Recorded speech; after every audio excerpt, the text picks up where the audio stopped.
Bonjour à tous et bienvenue dans cette nouvelle vidéo pour notre pleine lune en Capricorne. Donc pour ceux qui ne me connaissent pas, je m'appelle Amba de mon spirituel.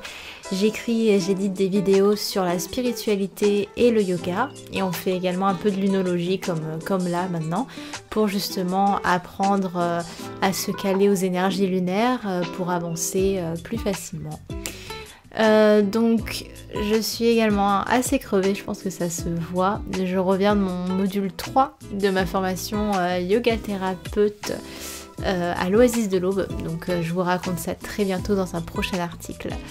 Donc on va revenir à nos moutons, ceci étant dit, la pleine lune en Capricorne.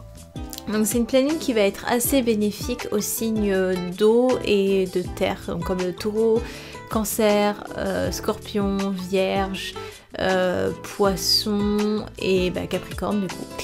Donc c'est une pleine lune qui va beaucoup être sur l'introspection, comme une forte sensation d'ancrage qui va venir nous plaquer au sol, une certaine manière de nous ramener un peu à la réalité. Et la grande question de cette pleine lune, ça va être quel est mon équilibre entre vie professionnelle et vie personnelle. Donc c'est une énergie qui va être assez plombante, et si on ne la prend pas comme un avantage, faut autant en tirer un avantage et profiter de cette énergie pour s'ancrer et se poser les bonnes questions. Et ceci étant fait, lâcher prise.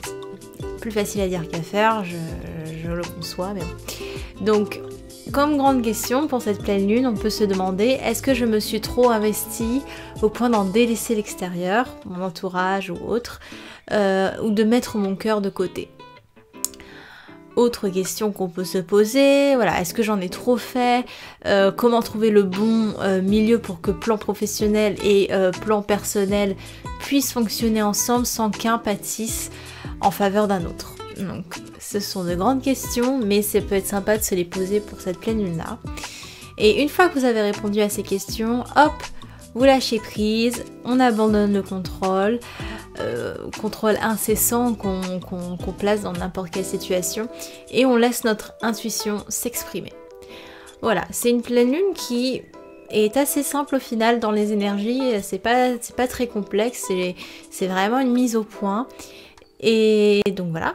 Alors en lithothérapie, parce que je travaille beaucoup avec des pierres du coup, en lithothérapie, ce que vous pouvez utiliser pour cette pleine lune en Capricorne, c'est une amazonite.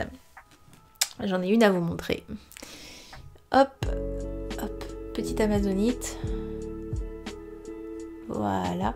Donc elle va vous aider à faire, à manager votre temps en fait, de manière efficace en équilibrant votre côté yin et yang.